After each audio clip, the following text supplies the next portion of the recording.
Bismillahirrahmanirrahim. Tulisan yang paling kecil itu namanya huruf. Jadi huruf contohnya yaitu A, B, C, D dan seterusnya. Itu dalam bahasa Indonesia namanya huruf. Dalam bahasa Arab itu namanya huruf. Jadi contohnya huruf yaitu alif, ba, ta dan seterusnya. Itulah namanya huruf. Kemudian di atas huruf yang kedua itu ada yang namanya dalam bahasa Indonesia namanya kata. Jadi kata itu apa? Kata susunan dari beberapa huruf yang mempunyai arti. Contoh, ada huruf S, A, Y, A, saya jadikan satu, itulah namanya kata. Ada M, ada A, ada K, ada A, ada N, saya jadikan satu, namanya kata. Ada R, ada O, ada T, ada I, namanya roti, itu namanya kata. Dalam bahasa Arab itu namanya kalimah. Jadi kalimah yaitu contohnya ana, kumpulnya hamzah, nun, alif, itu namanya kalimah. Akulu, itu namanya kalimah. Al-khubza, itu namanya kalimah. Jadi per satu-satuannya itu namanya kalimah. Di atas kata dalam bahasa Indonesia itu ada yang namanya kalimat. Jadi kalimat itu apa? Susunan dari huruf ini dijadikan satu. Saya makan roti dijadikan satu, itu namanya kalimah. Kalimat. Dalam bahasa Arab itu ada yang mengatakan kalam, ada yang mengatakan kalim, ada yang mengatakan kaul, terserah. Metode ini adalah yang penting adalah menganalisa, mendeteksi tulisan Arab yang namanya kalimah. Itu pendahuluan. Sekarang dalam buku ini, metode ini ada beberapa bentuk. Yang pertama menggunakan yang namanya buku panduan, dan yang kedua harus menggunakan silabus, yaitu urut-urutan metode belajar mengajarnya seperti ini. Sekarang setelah anak sudah mengetahui bentuk tulisan, sekarang naik yang poin yang inti, yaitu dalam buku buka halaman 1 yang judulnya yaitu kalimah. Makanya tadi saya bilang yang terpenting anak bisa mendeteksi kalimah. Jadi kalimah itu ada 3. 1 kalimah isim, 2 kalimah fiil, 3 kalimah huruf. Anak dikasih suatu gambaran bahwasannya tulisan dalam Al-Quran di dunia, di Quran khususnya itu ratusan ribu. Kalau di dunia itu adalah jutaan miliar, miliaran juta. Berarti jutaan miliar itu jumlah kalimah. Contoh, saya mencontohkan, ada tulisan Arab alhamdulillahi rabbil alamin. Ini kita deteksi, yang inilah namanya kalimah. Lillahi itu namanya kalimah, Robbi namanya kalimah, alamin namanya kalimah. Padahal tulisan Arab apapun yang namanya kalimah pasti kalau tidak isim fi'il huruf. Jumlah kalimah miliaran triliun pasti hanya ada 3. Kalau contohnya alhamdulillah harus dijawab oleh anak kalau tidak isim fi'il huruf. Lillahi kalau tidak isim fi'il huruf. Robbi kalau tidak isim fi'il huruf. Alamin kalau tidak isim fi'il huruf. Selamanya. Makanya tulisan Arab di dunia itu sebenarnya hanya ada 3, yaitu isim fi'il huruf. Makanya sering saya ngasih pemikiran pada anak, tulisan apapun tulisan Arab hanya ada 3. Masuk 3 kok 3 tahun.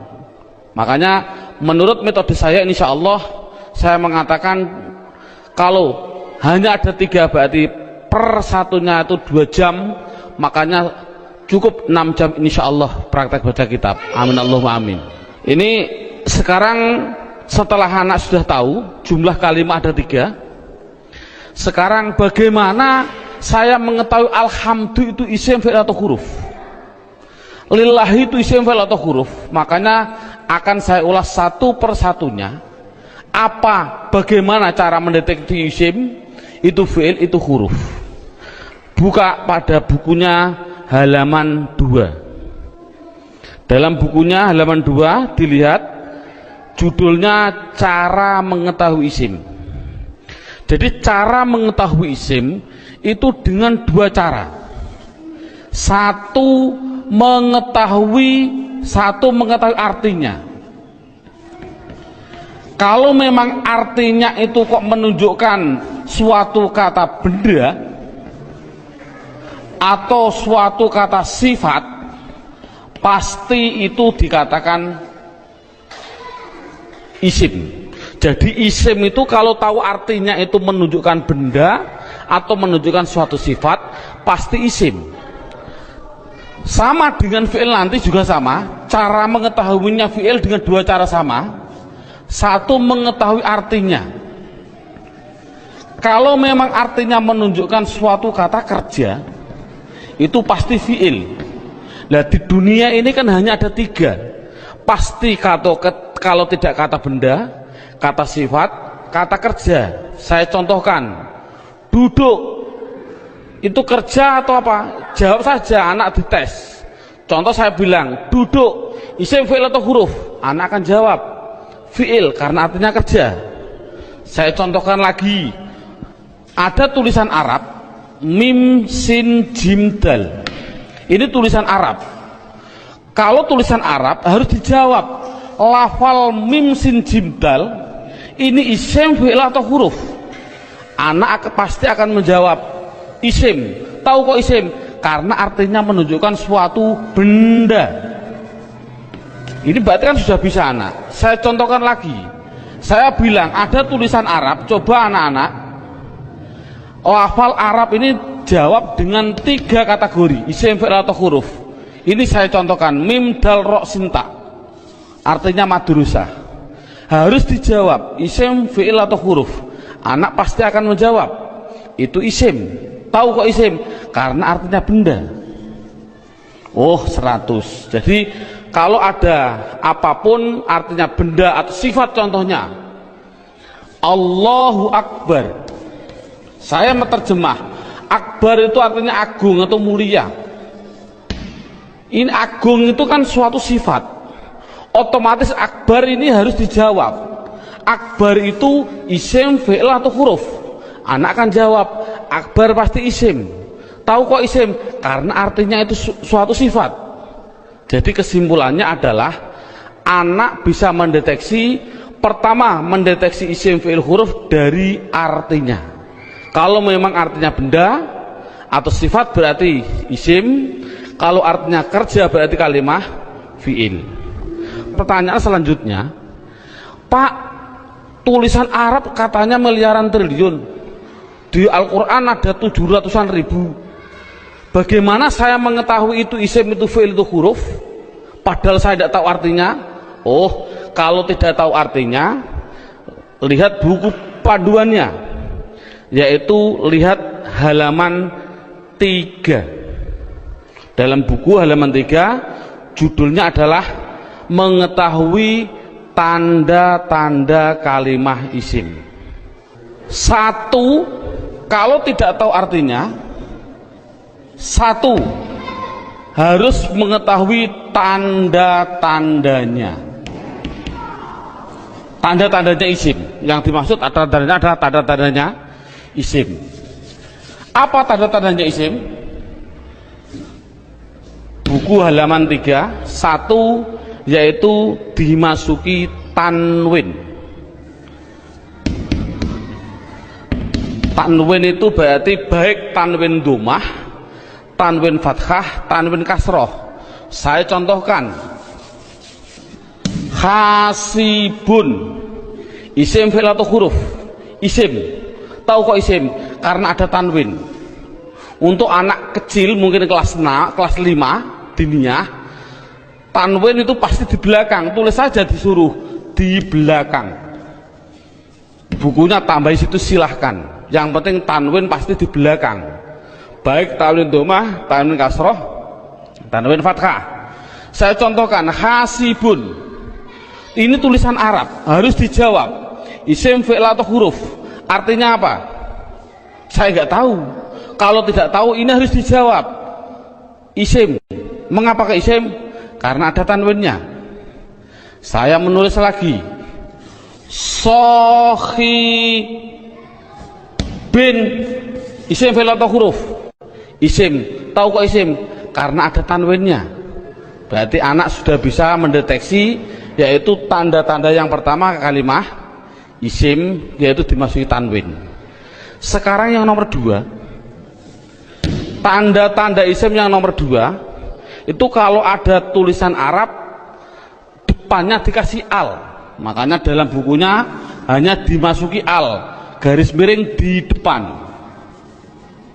Jadi kalau ada tulisan Arab depannya ada alif dan lam, pasti itu isim. Contoh, alhamdu, harus dijawab isim, fi'il atau huruf?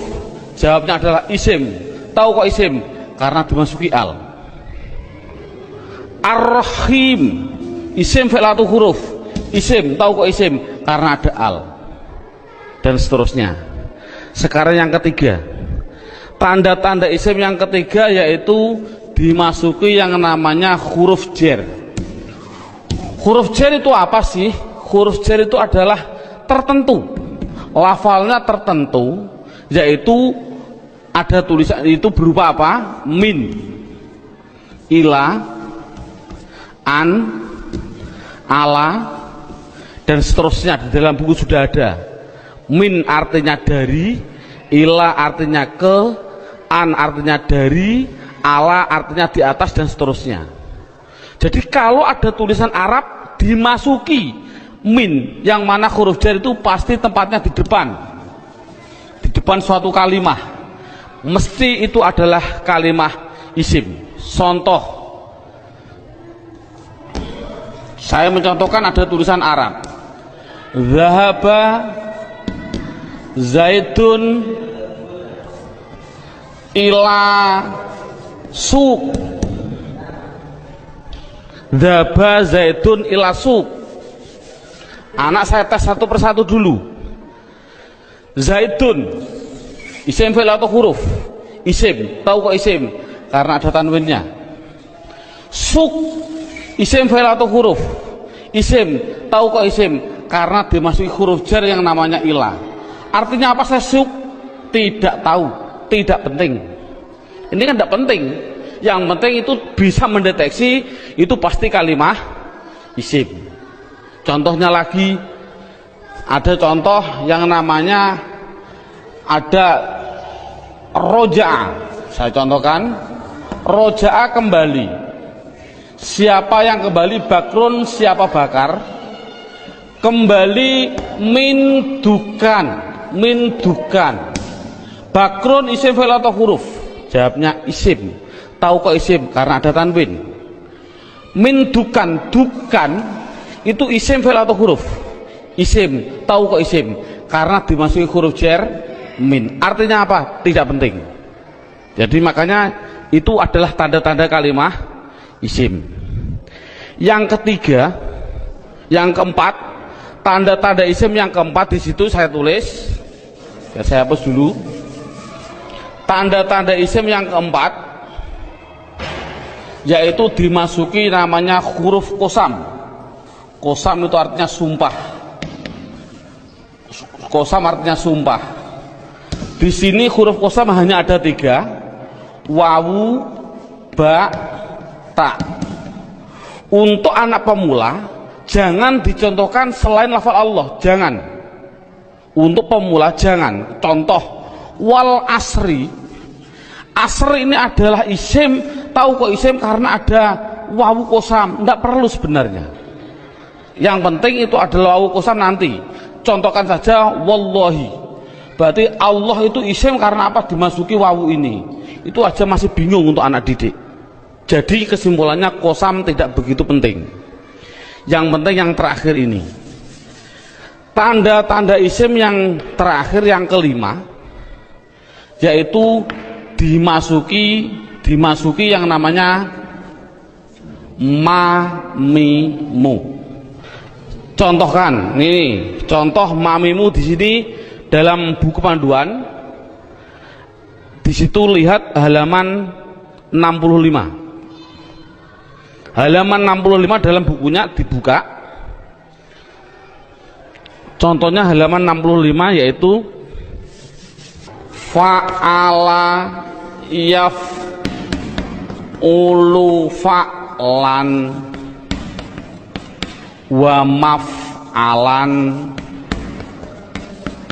fahuwa fa'ilun wa dzaka maf'ulun. Saya ambil yang penting-penting saja. Uf'ul la taf'ul, maf'alun dua kali ini, maf'alun mif'alun. Cara menerangkan pada anak bahwasannya fa'ala yaf'ulu fa'lan ini adalah dalam bahasa pramuka namanya kata sandi. Kalau dalam bahasa komputer namanya keyword atau password, katakan saja password. Passwordnya itu apa? Itu namanya fa'ala. Karena apa? Fa'ala itu adalah hitungan hanya ada 3, 1, 2, 3. Artinya tulisan Arab di dunia, saya tadi bilang miliaran triliun itu pasti dari 3 kata dasar. Saya bilang contoh, memukul, doroba, ini namanya 1, 2, 3. Duduk, jalasa, 1, 2, 3. Menolong, nasoro, 1, 2, 3. Inilah jadi tulisan Arab itu pasti 3. Contoh fa'ala berarti saya contohkan di atas. Makanya anak, kalau insya Allah kalau anak desa biasanya sudah bisa. Ini namanya fa fi'il, ini namanya fi'il. Sebagai kata sandi namanya fi'il. Namanya fa fi'il, ain fi'il, lam fi'il. Jadi dot itu bertepatan dengan fa namanya fa fi'il, ro bertepatan dengan ain namanya ain fi'il, ba bertepatan dengan lam namanya lam fi'il. Jadi pasti tulisan Arab miliaran triliun itu pasti dari 3 kata dasar, itu pasti. Jadi kalau dilihat nanti dalam tulisan Arab, yang dimaksud mamimu adalah ada tulisan Arab depannya ada mim, baik dibaca mi kasroh mi, atau dibaca mim dibaca fathah ma, atau ada tulisan Arab dibaca mu muslim. Kalau ada tulisan Arab depannya kok dikasih mim dan jumlahnya pasti 4, berarti kan 3 yang asli, mim lam sin asli, mim tambahan, lam fa lam ain fa asli, mim tambahan. Jadi kalau ada tulisan Arab depannya ada mim, baik dibaca ma atau mi atau mu, pasti itu kalimat isim. Contoh muslim, isim fi'il atau huruf? Jawabnya adalah isim. Tahu kok isim? Karena dimasuki mu. Saya menulis masjid, isim fi'il atau huruf? Isim. Tahu kok isim? Karena dimasuki ma. Dan seterusnya. Saya bilang madrasah, isim fi'il atau huruf? Isim. Tahu kok isim? Karena dimasuki ma.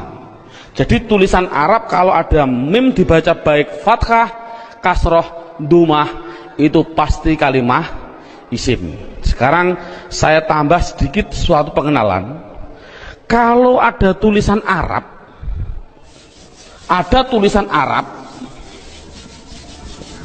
depannya saya kasih mi, contohnya mi dalam halaman 65, itu pasti menunjukkan suatu alat, pasti. Contoh saya contohkan, rawaha sama dengan fa'ala. Rawaha artinya angin. Coba kalau kasih mi bunyinya apa? Samakan dengan ini. Berarti mati hidup hidup. Rawaha kasih mi bunyinya mirwahun. Jadi mirwahun artinya adalah, karena ada mi artinya adalah alat angin. Apa alat angin? Kipas angin. Jadi kipas angin itu bahasa Arabnya adalah mirwah. Saya menuliskan lagi. Kalau ada tulisan Arab di belakangnya ada tak seperti ini, tak, pasti itu hanya tambahan, tidak akan asli, pasti tambahan. Contoh, satoro. Satoro saya nulis artinya pinggir. Coba kalau kasih mi bunyinya apa? Mistorun. Tapi tak ada masalah lah. Mistorotun. Apa mistorotun? Penggaris salah. Yang betul adalah alat pinggir, yaitu penggaris sama. Jadi kan sama tujuannya, semuanya. Kalau ada tulisan Arab depannya dikasih ma, ada arti dua, yaitu mengartikan dua, namanya menunjukkan suatu tempat atau suatu waktu, menunjukkan waktu. Tinggal pilih kondisional. Untuk guru tolong hanya sebutkan saja pasti maf'a, karena nanti dalam pendalaman ada yang namanya maf'i ada, tapi tidak perlu dicontohkan pada murid. Yang penting adalah maf'a. Kalau ada lafal maf'a, pasti tinggal pilih menunjukkan tempat atau waktu. Contoh, darosa belajar. Coba kalau kasih ma bunyinya apa? Madrosun. Kasih tak aja lah, tidak masalah lah. Apa namanya? Madrosatun. Darosa belajar. Kalau madrosatun artinya apa? Sekolahan, jangan sekolahan. Artinya itu tempat belajar, yaitu sekolahan, sama. Semuanya seperti itu semua. Kataba menulis. Coba kalau kasih mabunnya apa? Maktabun. Apa maktabun? Maktabun artinya tempat menulis. Apa? Meja. Jadi meja tulis bahasa Arabnya maktab dan lain sebagainya. Ada yang mengatakan tempat nulis itu adalah kantor, boleh. Jadi maktabun kantor, boleh, karena memang kantor itu untuk tempat menulis juga, dan seterusnya. Setelah itu yang penting anak bisa mendeteksi kalimat isim. Ini alhamdulillah cukup sampai ini. Minimal anak bisa mendeteksi media harokat pasti isim. Karena apa? Kita semua bisa melihat yang namanya isim di media harokat itu pasti ada tanda-tandanya itu semua, kecuali satu yang namanya mudhof. Ini murid tidak perlu diterangkan, ini khusus spesial guru, karena semua media harokat bisa dideteksi itu isim. Saya bisa mendeteksi kecuali satu, apa yang namanya mudhof. Berarti mudhof, apa mudhof itu nanti tidak perlu kita terangkan pada anak. Ini yang pertama. Sekarang alhamdulillah beberapa menit sudah bisa anak bisa mendeteksi tulisan Arab yang namanya isim. Sekarang kita mendeteksi yang kedua yang namanya kalimah fi'il. Kita mendeteksi yang kedua namanya kalimah fi'il. Tadi saya bilang kalimah ada 3 isim fi'il huruf. Isim mengetahui artinya, kalau benda sifat menunjukkan benda atau sifat berarti isim. Kalau tidak tahu artinya, mengetahui tanda-tandanya. Sama dengan fi'il. Kalau mengetahui artinya, itu artinya menunjukkan suatu kerja, berarti kalimah fi'il. Tadi sudah saya terangkan. Kalau tidak tahu semuanya Pak, oh sama dengan isim, yaitu mengetahui tanda-tandanya. Lihat buku panduannya, yaitu halaman 10. Buku panduan halaman 10.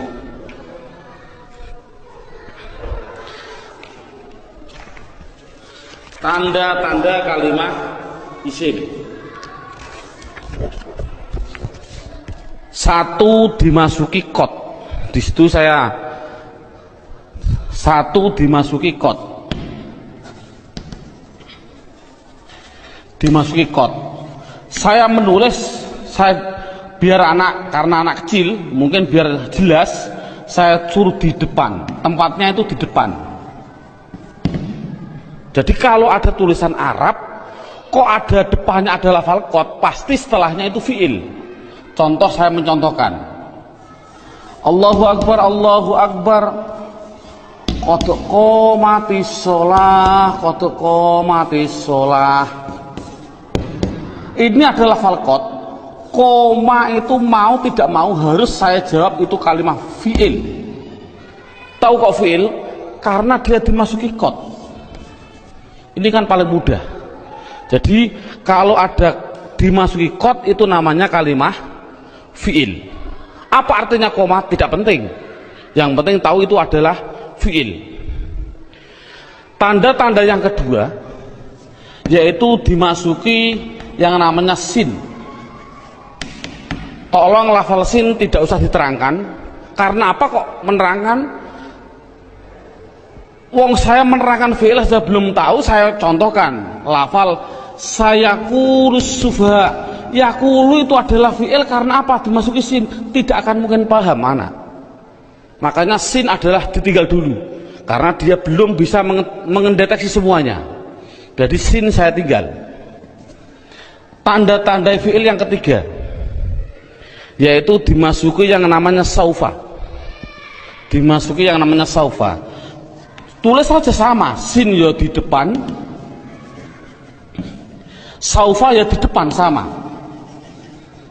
Contoh yang biasa yang sering didengarkan oleh anak, contoh saya bilang kala saufata lamun, tak lamun itu pasti saya mengatakan fi'il. Karena apa? Karena dimasuki saufa.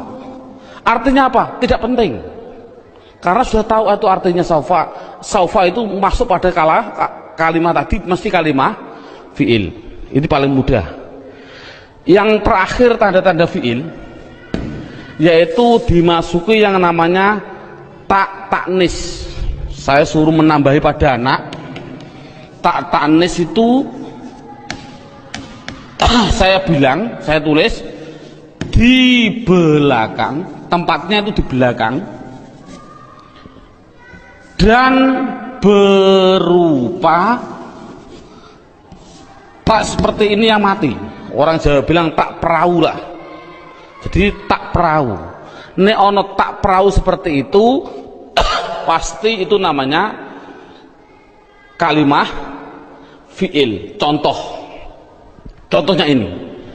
Qad qomat as-shalah, aslinya itu adalah koma, itu fi'il dengan dua tanda-tanda. Satu dimasuki qad, dua dimasuki ini tak, ini di belakang masuk pada kalimat ini. Jadi ada dua tanda-tanda. Coba sholat, isim fi'il atau huruf? Isim. Tahu kok isim? Karena ada al. Oh, mudah. Namun sekali lagi ini mulai metode saya adalah nanti menggunakan yang namanya metode hantu. Ini contohnya. Al ini adalah alif dan lam. Yang namanya alif itu pasti mati. Yang namanya alif pasti mati. Ada mati ketemu mati, itu namanya hantu. Saya tulis mati ketemu mati namanya apa? Hantu. Orang Arab tidak senang hantu. Akhirnya biar ini hidup, akhirnya dikasih biar berdoa. Bunyi apa? Qad qomatis shalah. Bukan qad qomat shalah lagi, tapi qad qomatis shalah. Saya contohkan lagi. Lafal min ketemu masjid. Bunyinya apa? Min al masjid tidak boleh karena ini ada alif mati ketemu mati namanya hantu. Tidak boleh, harus dihidupkan biar berdoa, bunyinya minal masjidi. Contoh lagi, an ketemu madrasah, bunyinya apa? Anil, kok bisa anil? Oh, karena ada mati ketemu mati namanya hantu. Ini sekali lagi orang Arab itu tidak senang atas hantu. Kesimpulannya adalah berapa menit mulai pertama dan sekarang ini anak sudah bisa mendeteksi media harokat yang namanya isim dan fiil. Alhamdulillah, dengan beberapa menit anak sudah bisa mendeteksi namanya media harokat isim atau fiil. Karena apa? Huruf itu hanya huruf jar. Katakan saja huruf jar. Ada huruf li taukid dan sebagainya, itu tidak penting. Berarti kalau huruf jar itu tertentu tadi hanya min ila ada berapa 9, selain itu tulisan Arab pasti hanya isim dan fiil. Anak sudah bisa mendeteksi kecuali tadi mudhof. Alhamdulillah. Sekarang kita naik poin yang keempat. Poin yang keempat, yaitu lihat buku halaman pertama. Dalam halaman pertama terlihat kalimah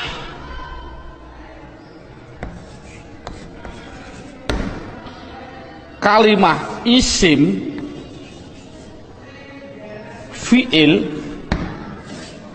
huruf. Ini ada gambar kalimah pasti butuh kepada yang namanya, ini garis horizontal namanya perlu. Dalam bahasa Indonesia namanya perlu, bahasa Indonesianya orang Jawa namanya butuh. Butuh itu kemarin saya dari Sumatera, butuh itu artinya sama seperti di orang Kalimantan dakar. Naudzubillah, mohon maaf sekali bahasa kasar perlu.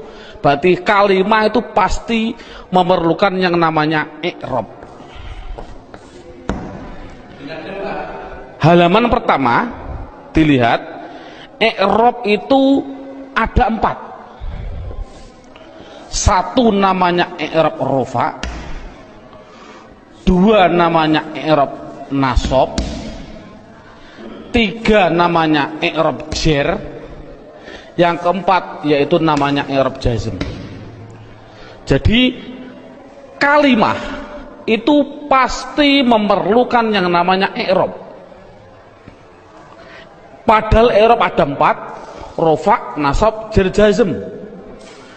Dan perlu diketahui kalimah isim itu butuhnya hanya butuh 3, bukan 4. Fi'il butuhnya yaitu 3, bukan 4. Huruf, sementara huruf tidak butuh. Jadi yang butuh i'rab itu yaitu khusus yang namanya kalimah isim dan kalimah fi'il. Apa i'rab itu nanti saya terangkan. Yang penting isim itu butuh 3. Apa namanya? Dan perlu ditulis dulu. Anak harus digaris bawahi. Rofa pasti domah, dibilang pasti, karena pengalaman saya pada waktu kecil Pak Guru menerangkan rofa yaitu domah, wawu, alif, nun. Itu saya juga bingung, makanya saya melihat dalam jurumiyah ada namanya alamat asli, menunjukkan bahwasanya anak, saya punya insting, berarti mengapa musonaf kok mengatakan asli domah. Inilah mungkin metode saya harus mengikuti seperti ini. Jadi setiap anak pastikan yang namanya rofa pasti domah, yang namanya nasab pasti fathah, yang namanya jar pasti kasroh, yang namanya jazm pasti sukun. Dipastikan dulu. Jadi kalau sekarang kita lanjutkan, yang butuh i'rab itu adalah isim butuh 3. Apa-apa? Isim butuhnya yaitu rofa, nasab, jar. Ini kebutuhan isim. Jadi isim butuhnya hanya 3, rofa, domah, nasab, fathah, jar, kasroh. Tidak butuh kepada jazm, tidak butuh. Ini penting. Adapun yang fi'il butuh 3. Fi'il butuh 3. Apa-apa? Rofa, nasab, dan jazm. tidak butuh kepada yang namanya jer. Ini anak harus tidak perlulah kita terlalu ngasih pertanyaan terbulak-balik. Contoh, isim i'rab apa yang khusus masuk pada fi'il, i'rab apa yang tidak boleh masuk pada fi'il, tidak perlulah. Yang penting minimal pertama kali tolong ditekankan isim. Fi'il aja tidak penting, nanti dulu. Yang penting kalau bilang isim pasti punya namanya rofa dumah, nasab fathah, jar kasroh, itu isim dulu. Matangkan isim. Fi'il tidak perlu ditanya dulu. Jadi sekarang pertanyaannya, apa sih yang dinamakan rofa dumah? Rofa itu adalah i'rab. I'rab itu apa? I'rab adalah perubahan pada akhir kalimat atau kata, akhir kata atau kalimah dalam bahasa Arabnya tadi. Jadi kalau ada tulisan Arab, perubahan belakang itulah namanya i'rab. Contoh saya bilang, ada tulisan Arab min sim jim dal, belakangnya itu, kalau ini kan kata benda, ini kan orang tahu kata benda, kalau benda berarti kalimah isim. Kalau isim harus dijawab, pasti butuh perubahan belakang. Kalau dia rofa ya pasti dun. Apa rofa itu nanti? Pasti dun. Kalau dia nasab berarti pasti dan.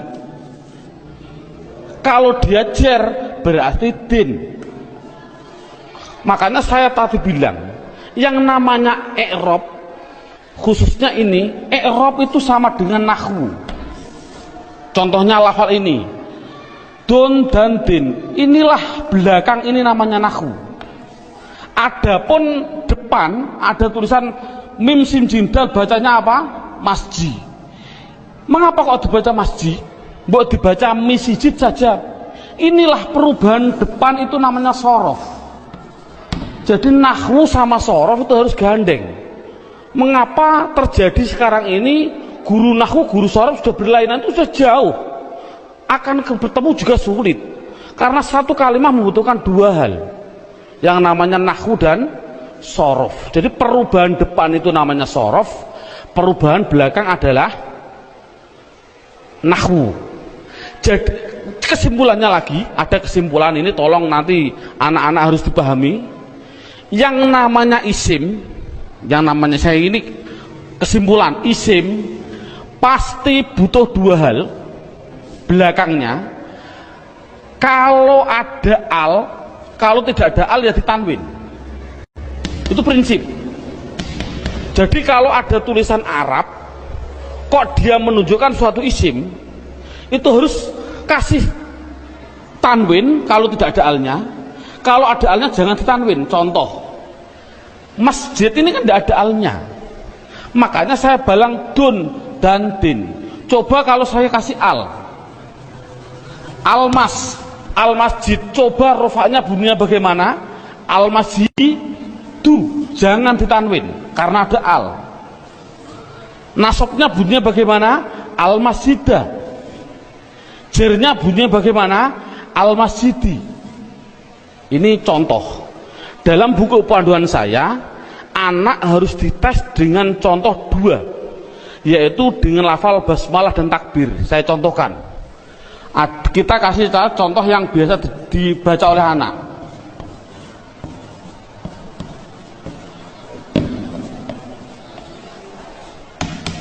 Dideteksi dulu isim fi'ilnya. Coba rohim, lafal belakang ini, isim fi'il atau huruf? Isim, tahu kok isim? Ada al. Rohman, isim fi'il atau huruf? Isim, tahu kok isim? Ada al. Allah, isim fi'il atau huruf?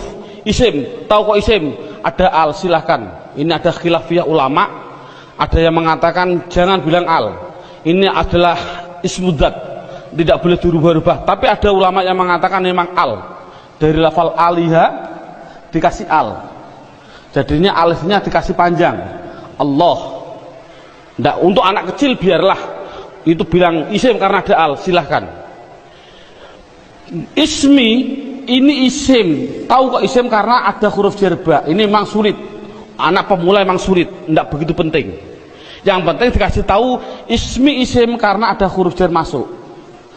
Kalau ini mengatakan isim, ini isim karena ada al, ini isim karena ada al, ini isim karena ada al. Coba harokannya gimana?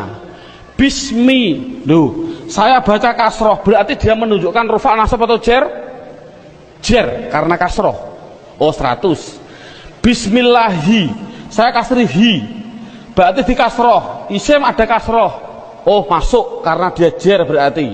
Mengapa kok jer? Oh nanti belum waktunya. Bismillahirrohmanirrohim, mengapa saya bilang nih rufa nasab atau jer? Jer. Oh 100. Teruskan Bismillahirrohmanirrohim, pasti anak jawab khim. Jawab saja mustahil, karena sukun itu miliknya fi'il. Ini kan sukun. Sukun itu adalah miliknya kalimah. Sukun itu miliknya kalimah fi'il. Padahal ini isim, berarti ini milik isim, tidak boleh. Jadi salah. Ada tulisan Arab Bismillahirrahmanirrahim, mimnya kok disukun, salah. Mestinya itu kalau dia isim, kalau tidak rohimu ya rohimah ya rohimi, pasti itu. Oh kebetulan di dalam Al-Quran tulisannya adalah mi, ya berarti jer. Dari mana kok jer? Yang penting dia kasroh, itu jer. Mengapa kok dibaca jer? Oh nanti belum masanya. Yang penting dia bisa mendeteksi itu isim, rofa nasab atau jer. Ini kan anak sudah lumayan. Dengan berarti gambaran rohim ini adalah menggambarkan anak biar tahu, oh isim tidak boleh ditanwin. Loh kok disukun pak? Oh tidak boleh tanwin, maaf. Sukun. Mengapa sukun pak? Karena wakof. Saya contohkan lagi 2 contoh. Lafal Allahu Akbar. Allahu Akbar, orang bilang akbar disukun. Saya jawab salah. Mengapa salah? Tadi saya bilang akbar itu adalah sifat. Yang namanya sifat itu pasti isim. Yang namanya isim tidak mungkin dia disukun di dalam tulisannya. Kalau begini, karena apa? Sifat isim tidak boleh sukun, karena sukun itu miliknya fi'il. Kalau isim itu pasti kalau tidak ru ya roh ya ri. Mengapa tidak ditanwin? Nanti. Yang jelas ini contoh Allahu Akbar. Allah isim, tahu isim ada al. Rofa nasab atau jer? Rofa, tahu kok rofa karena dumah. Akbar yang betul adalah akbaru. Jadi mengapa kok dibilang bar? Karena wakof. Kalau nulis adalah ru yang betul. Makanya sering saya kasih pertanyaan, bagaimana hukumnya ada orang sholat bilang Allahu Akbaru, sah nggak? Jawabnya adalah sah, karena nakunya seperti itu. Namun yang terbaik memang adalah wakof. Seperti ini, Bismillahirrahmanirrahim, karena wakof. Jadi intinya adalah yang namanya i'rab ada 4 rofa nasab jar jazm. Khusus kita tekankan pada isim, yang namanya isim belakangnya pasti rofa dumah, nasab fathah, jar kasroh. Itu kesimpulannya. Sekarang silabusnya poin yang kelima, judulnya yaitu pendalaman isim. Buka halaman 1 sama halaman 1, yaitu lihat halaman 1. Isim dibagi 2. Ada yang namanya isim mabni, ada yang namanya isim mu'rab. Sekali lagi, isim mabni dan isim mu'rab dibagi dulu. Apa yang namanya isim mabni? Dalam buku halaman 2 ada. Mabni itu adalah, mabni itu apa? Mabni adalah harokat belakang, harokat belakang itu tetap. Saya tulis tetap. Itulah namanya mabni. Jadi mabni itu apa? mabni harokat belakang tetap. Mu'rab itu apa? Mu'rab yaitu harokat belakang berubah-ubah. Harokat belakang berubah-ubah. Jadi itu kesimpulannya. Jadi isim harus dibagi dua, isim mabni dan isim mu'rab. Isim mabni belakangnya tetap, isim mu'rab belakangnya berubah-ubah. Isim mabni sekarang diperinci satu persatu. Dalam silabus ada isim mabni, yaitu satu namanya isim domir. Saya tulis satu namanya isim domir. Tolong dalam hal ini anak tidak usah diperdalami yang namanya pada waktu pengalaman saya dulu kecil, Pak Guru bilang domir itu ada dua, seperti contoh seperti ini. Domir ada dua, domir baris dan domir mustatir. Baris muttasil ada dua, baris munfasil ada dua, muttasil ada empat, dan domir mustatir ada yang jawas dan ada yang wujub. Ini enggak, dulu saya suruh menghafalkan ini domir saja itu mungkin 1 bulan. Lah menurut saya kita ambil yang pokok dulu. Dengan metode ini adalah metode saya bilang domir yang berupa domir baris munfasil rufa, yaitu pendalamannya dalam buku. Lihat halaman buku yaitu dilihat halaman 4. Halaman 4 dilihat judulnya isim domir. Di situ saya tulis yaitu lafal wa huma hum, ya huma hunna, anta antuma antum, anti antuma antunna. Yang terakhir ana nahnu. Jadi jumlahnya 14. 1 2 3 6 9 12 14 13 14. Jadi jumlahnya saya bilang isim domir adalah jumlahnya 14. Contohnya huwa mahum. Yang namanya domir itu adalah kata ganti. Dalam buku huwa itu kata ganti dari siapa? Kata ganti dari dia. Dia siapa? Dia laki-laki satu. Ini yang namanya goib. Jadi kesimpulannya huma kata ganti dari siapa? Dia laki-laki 2 yang goib. Hum kata ganti dari apa? Mereka atau mereka. Siapa mereka? Laki-laki 3 ke atas yang goib. Jadi kesimpulannya ini adalah namanya laki-laki. Ini berarti 1, 2, 3 ke atas ini perempuan. Tapi ini adalah semuanya adalah goib. Sekali lagi ini adalah goib, berarti dia perempuan 1 goibah atau goibah. Huma 2 perempuan goibah, huna 3 ke atas perempuan goibah. Jadi inti kesimpulannya adalah 3 ini laki-laki, 3 ini perempuan yang semuanya adalah katakan goib. Anta kata ganti siapa? Dari kamu. Kamu siapa? Kamu laki-laki 1 yang hadir.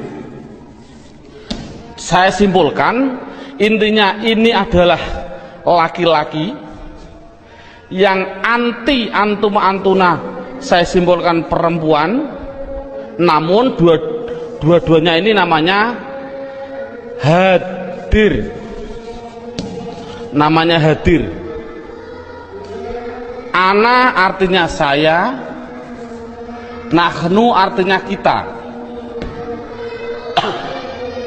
Penjelasannya, mengapa dhamir dikatakan mabni? Ini anak dijelaskan dengan dua pendekatan. Contoh lafal huwa. Huwa itu kata ganti siapa? Dari dia. Dia satu orang laki-laki, satu orang Inggris.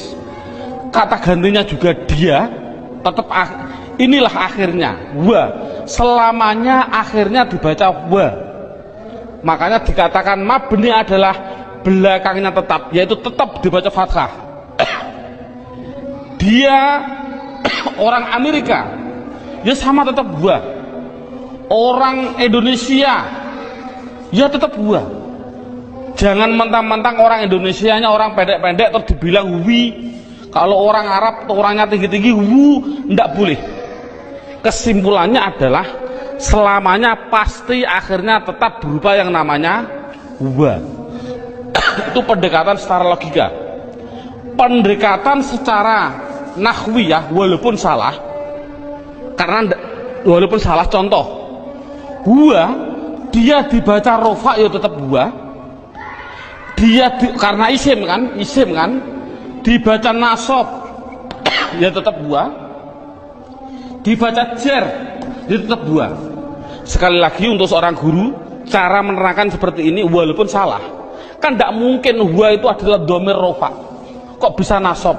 Itu contoh seorang guru. Ini penting untuk seorang guru.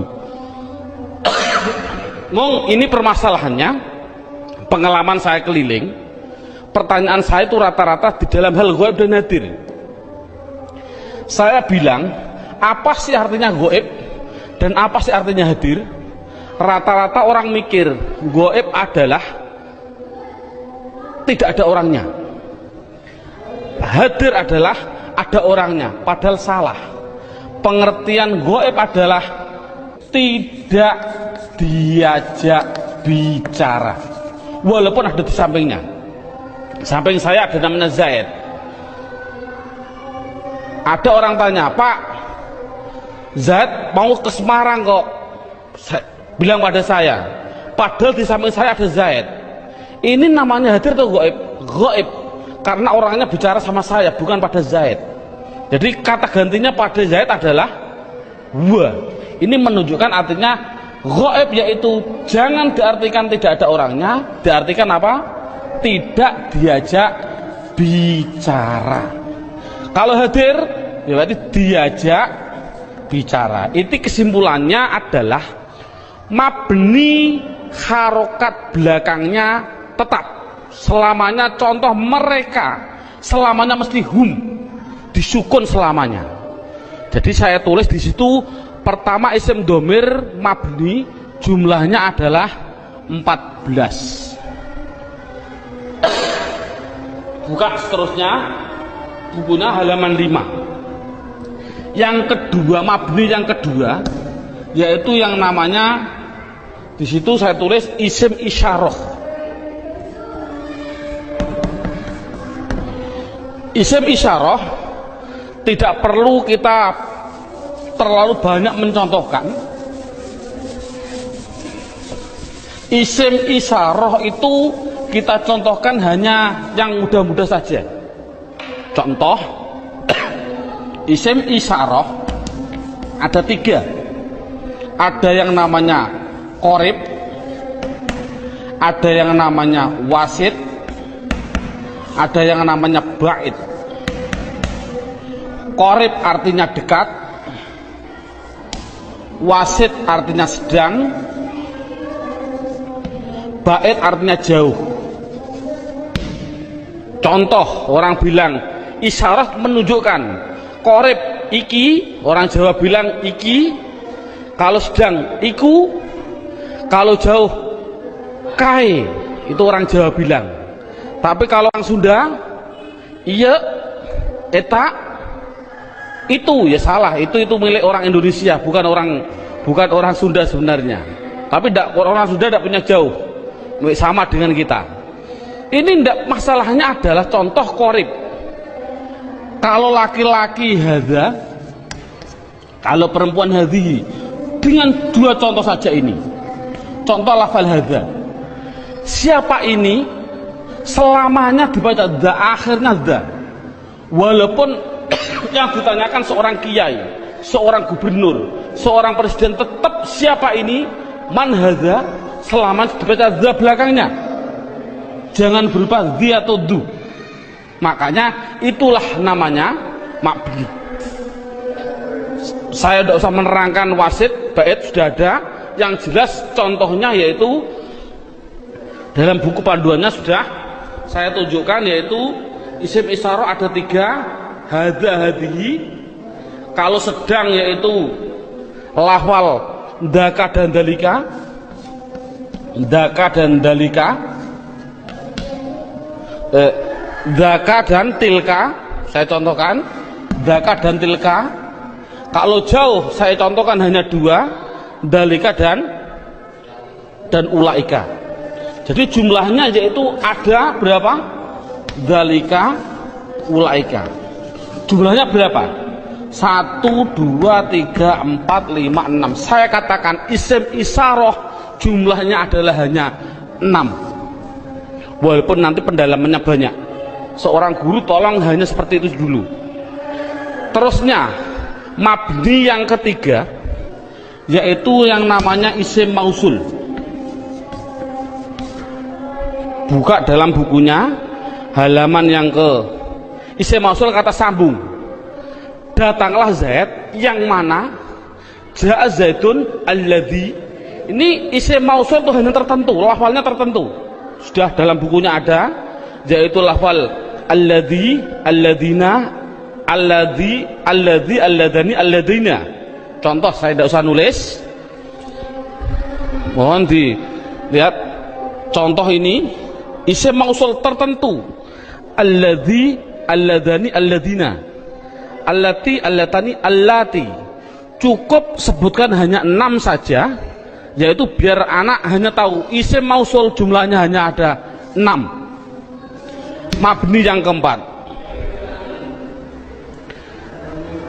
Mabni yang keempat yaitu yang namanya isim istifham. Istifham. Istifham itu pertanyaan. Di situ saya menulis, tidak usah saya tulis biar waktunya lebih singkat. Yang penting guru bisa menerangkan. Yaitu di situ saya tulis hanya man, mundu, madza, mata, ayana, aina, kaifa, anna, kam, dan ayu. Jumlahnya saya tulis itu hanya 10. Jadi istifham hanya ada 10. Yang keempat, yang ke mabni yang kelima, yaitu namanya isim syarat. Syarat itu apabila, jikalau, andai kata, itu namanya syarat. Saya tulis dalam bukunya biar lebih singkat. Lafalnya tertentu. Man, ma, mahma, mata, ayana, aina, anna, haisuma, kaifama. Jumlahnya yaitu hanya ada 9. Yang terakhir yang nomor 6, yang namanya isim fi'il. Ini loh, namanya isim fi'il. Kadang-kadang orang bingung. Di situ ada isim fi'il madhi, isim fi'il mudhari, isim fi'il amar. Yang penting contohnya saya bilang isim fi'il amar, isim fi'il amar. Contohnya lafal amin, amina. Ini dikatakan dia bukan isim, bukan fi'il. Dikatakan isim fi'il. Mengapa kok isim fi'il? Tidak usah kita, anak tidak usah dikasih jawaban, kasih alasan, tidak usah. Yang penting isim fi'il itu lafalnya tertentu. Lafalnya itu hanya ada 9. Begitu. Berarti anak yang penting tahu. Contohnya seperti ini. Isim fi'il amar yang pertama, ada yang namanya soh dan seterusnya. Isim fi'il madhi ada 2, isim fi'il mudhari ada 2, cukup 9 saja. Inti kesimpulannya, isim mabni itu jumlahnya adalah 14, 6, 6, 10, 9, 9, jumlahnya adalah 54. Padahal tadi saya bilang tulisan Arab yang namanya isim di dunia jumlahnya kalimat isim adalah 1 miliar triliun. Itu jumlahnya tulisan Arab di dunia itu 1 miliar triliun. Kalau isim jumlahnya miliaran triliun dibagi 2, mabni dan mu'rob. Yang namanya mabni yaitu 54, selainnya pasti mu'rob. Kesimpulannya, isim mu'rob adalah yang tidak berupa mabni. Saya mohon maaf untuk seorang ustadz, seorang guru, dulu pada waktu saya masih kelas 1 sanawiyah sudah diajarkan oleh alfiyah, padahal saya belum memahami betul. Saya ditunjukkan contohnya huwa, isim domir. Isim domir huwa itu dikatakan mabni karena apa? Karena yang namanya mabni adalah serupa dengan huruf. Mu'rob tidak serupa dengan huruf. Jadi yang namanya mabni serupa dengan huruf. Serupa di dalam apanya? Ada sifat wat'i, sifat iftikori, sifat. Tidak perlulah kita sementara, nanti dulu. Yang penting anak bisa, yang namanya mabni pasti tertentu lafalnya, dan dia pasti serupa dengan huruf. Makanya tidak usah kita menjelaskan alasan-alasan dulu. Biarlah nanti seorang ustadz kalau dia sudah belajar alfiyah. Ini metode awal. Jadi saya simpulkan, kalau tulisan Arab yang namanya isim jumlahnya 1 miliar triliun, mabni 54, berapa jumlah mu'rob? Jumlah mu'rob ya miliaran triliun dikurangi 54. Kalau kita nulis persen, ya mungkin 0,000, nafas hampir habis baru 1%. Jadi anak mudah, isim domir ada 14, isim isyarah ada 6. Contoh, alhamdu, isim fi'il atau huruf? Isim. Tahu kok isim? Ada al. Kalau tahu isim harus dijawab, dia masuk kategori mabni atau mu'rob, harus dijawab. Jawabnya apa? Anak dibilang ini pasti mu'rob. Karena apa kok mu'rob? Karena lafal alhamdu tidak ada pada mabni yang jumlahnya 54. Itu kan paling mudah. Berarti semua tulisan Arab kalau tidak ada di 54 ya pasti mu'rob. Berarti mu'rob miliaran triliun. Jadi makanya anak suruh menghafalkanlah. Arti tidak perlu nanti dulu. Yang penting anak bisa mendeteksi. Itu adalah mabni, jumlahnya 54, apa-apa, wa dan seterusnya. Isim isyarah tak dihafal, isim mausul hafal. Selain itu pasti mu'rob. Contoh lagi, alhamdulillahirabbil alamin. Isim fi'il atau huruf? Isim. Tahu kok isim? Ada al. Kalau isim jawab mabni atau mu'rob, itu pasti pertanyaan itu harus jawabnya adalah mu'rob. Tahu kok mu'rob? Karena tidak ada di mabni, gitu saja, paling simpel. Mengapa kok mu'rob? Karena tidak ada di mabni. Insya Allah anak akan bisa. Berarti bisa mendeteksi media harokat itu isim, mabni atau mu'rob, semuanya. Mulai dari bismillah mu'rob karena tidak ada di mabni. Bismillahi Allah mu'rob karena tidak ada di mabni. Bismillahirrahman Rahman mesti mu'rob karena tidak ada di mabni. Rohim mu'rob karena tidak ada. Mudah. Jadi anak sudah bisa mendeteksi itu mabni dan itu mu'rob. Sekarang pendalaman yang terakhir, pendalaman isim yang terakhir yaitu di dalam hal mu'rob. Dalam buku panduannya lihat halaman 8. Lihat halaman 8. Halaman 8 sudah tertulis, saya tulis di situ. Halaman 8. Halaman 8 sama halaman 1 sama. Sekali lagi, halaman 8 dan halaman 1 adalah sama. Yang namanya mu'rob itu tadinya ada 6 jumlah total 54. Sekarang enggak, yang namanya mu'rob satu, ada yang namanya mufrad, dua, ada yang namanya tasniyah, yang ketiga ada yang namanya jamak mudzakkar salim, yang keempat ada yang namanya jamak muannas salim, yang kelima, lah ini saya batasi cukup mu'rob, yang penting anak bisa 4, mufrad tasniyah jamak mudzakkar salim jamak muannas salim, yang kelima sampai yang kesembilan tidak penting, yang kelima sampai yang kesembilan tidak penting. Sekali lagi, metode ini adalah tidak penting. Karena apa? Karena mu'rob yang 4 ini itu sudah mendominasi dalam tulisan Arab. 80% dari tulisan Arab itu pasti terjadi dari 4. Makanya anak harus ditekankan di dalam 4 tadi. Berarti sekali lagi, mu'rob yang jumlahnya miliaran triliun dikurangi 54 itu harus dimasukkan di antara 4 ini. Berarti di antara 4 ini mufrad tasniyah jamak mudzakkar salim jamak muannas salim. Sekarang anak diterangkan apa sih yang namanya isim mufrad. Lihat ini, mufrad itu bahasa Arab. Artinya apa mufrad? Artinya satu. Baik dia seorang laki-laki atau perempuan, pokoknya satu, itu nama bahasa Arabnya mufrad. Tasniyah itu bahasa Arab. Apa sih artinya tasniyah? Tasniyah itu artinya 2, baik dia seorang laki-laki atau perempuan. Yang ketiga namanya jamak mudzakkar salim.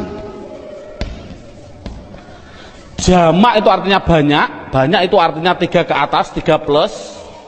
Mudzakkar artinya laki-laki, salim artinya selamat, berarti laki-laki yang selamat. Ngono selamat cara jani.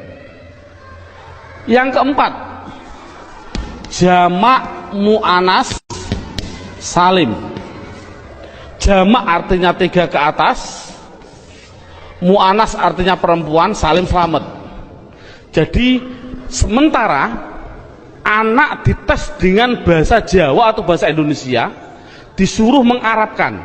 Contoh saya bilang, coba saya bilang 2 buku itu mufrad atau tasniyah atau jamak mudzakkar salim atau jamak muannas salim? Jawab tasniyah. Tahu kok tasniyah? Karena artinya 2. Saya bilang 5 bakar, mufrad tasniyah atau jamak mudzakkar atau jamak muannas? Jawab jamak mudzakkar salim. Karena apa? Artinya 5 3 ke atas, zaid adalah, bakar adalah laki-laki. Jadi anak sudah bisa dites dengan bahasa Jawa, disuruh membahasa Arabkan. Contoh sekali lagi, 2 zaid tasniyah, 5 bakar jamak mudzakkar salim, 10 hindun itu perempuan, jamak muannas salim. Bakar 1 artinya mufrad, Zainab 1 artinya mufrad bahasa Arabnya. Nah, kalau ada tulisan Arab kok tidak berupa mabni yang jumlahnya 54, pasti harus dimasukkan mu'rob. Kalau mu'rob harus dimasukkan di antara 4 ini, harus apa mufrad, apa tasniyah, apa jamak mudzakkar salim, apa jamak muannas salim, pasti harus masuk semua tulisan mu'rob. Contoh, nah ini bagaimana saya mengetahui Pak tulisan Arab itu mufrad tasniyah jamak mudzakkar salim jamak muannas salim? Lihat bukunya halaman 8. Kalau ada tulisan Arab, belakangnya kok ada alif nun atau ya nun, nunnya dibaca kasroh ni, sebelum ya dibaca fathah, sebelum alif dibaca fathah. Bunyinya ani atau aini, mesti artinya dua. Kalau ada tulisan Arab belakangnya kok berupa wawun nun atau ya nun, nunnya tapi dibaca na, baca fathah na, sebelum ya dibaca kasroh, sebelum wawu dibaca domah. Kalau orang Jawa bilang una, ini berarti mati ini, atau ina tadi aini, mesti artinya tiga ke atas laki-laki. Kalau ada tulisan Arab belakangnya berupa alif dan tak, taknya tak perahu, sebelum alif dibaca fathah, taknya hanya dua, kalau tidak ton ya tin, itu pasti dikatakan jamak muannats salim. Kalau ada tulisan Arab belakangnya tidak ada tambahan ani, aini, una, ina, atun, atin, mesti itu isim mufrad. Jadi isim mufrad itu apa? Yaitu kalau tulisan Arab tidak ada belakangnya tidak ada tambahan. Saya contohkan. Alhamdu, isim fi'il atau huruf? Isim.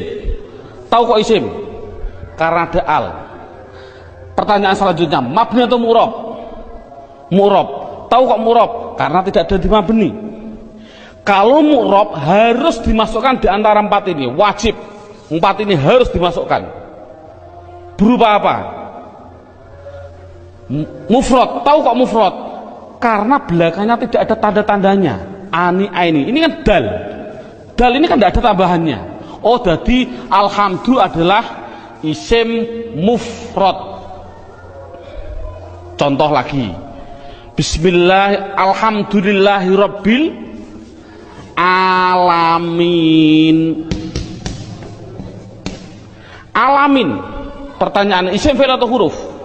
Isim. Tahu kok isim? Ada al. Mabni atau mu'rab? Mu'rab. Tahu kok mu'rab? Karena tidak ada di mabni. Kalau masuk mu'rab, masukkan di antara empat ini. Bunyinya apa? Jamak mudzakkar salim. Tahu kok jamak mudzakkar salim? Karena belakangnya ada inang, ya nun, sebelumnya dibaca kasroh. Cocok gak dengan ini? Ina. Jadi tulisan Arab mesti gitu semua. Kalau mu'rab pasti harus masuk kategori di antara empat tadi. Ini alhamdulillah berapa jam ini anak sudah bisa 100% mendeteksi isim dan mengkategorikan di antara mabni dan mu'rab. Subhanallah.